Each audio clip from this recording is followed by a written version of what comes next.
আসসালামু আলাইকুম এভরিওয়ান, আশা করছি সবাই অনেক বেশি ভালো আছেন। This me Rafiqul Islam from solve English.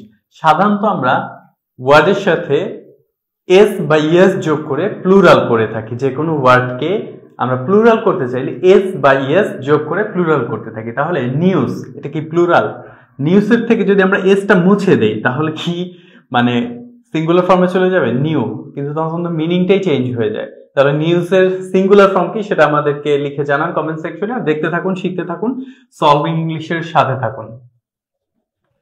So আজকে আমরা এমন কিছু ওয়ার্ড শিখবো যেগুলো আসলে দেখতে প্লুরাল, দেখতে প্লুরালের মতো হলেও আসলে এগুলো প্লুরাল না, সিঙ্গুলার। যেমন হচ্ছে নিউজ, নিউজটা দেখতে লাস্টে এস আছে বা সবার শেষে এস আছে, সো আমাদের এটা প্লুরাল মনে হয়, বাট এটা কিন্তু সিঙ্গুলার সাবজেক্ট। এবং সিভিক্স দুটোই কিন্তু সিঙ্গুলার সাবজেক্ট। আমরা যদি লিখি, আমরা যদি কোনো সেন্টেন্স এগুলো ব্যবহার করি তাহলে যেটা হবে যে দ্য নিউজ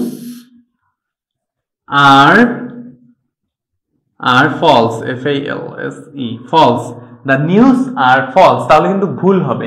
এই যে নিউজ, দ্য নিউজ বা হচ্ছে শুধু নিউজ, এই নিউজটা কিন্তু প্লুরাল মনে হচ্ছে আমাদের দেখতে, যেহেতু এস আছে সবার শেষে বা শেষে একটা এস আছে।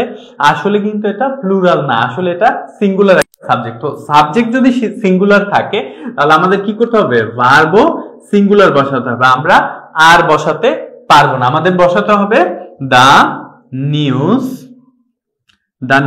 Is false, the news is false.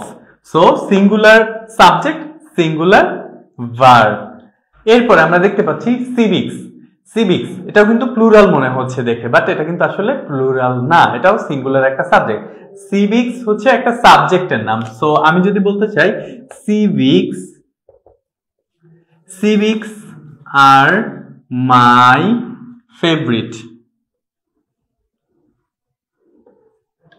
Favourite subject,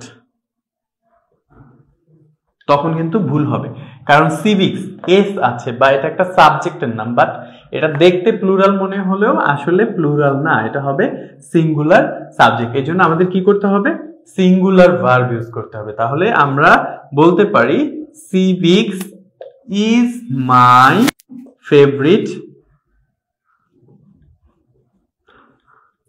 favourite subject.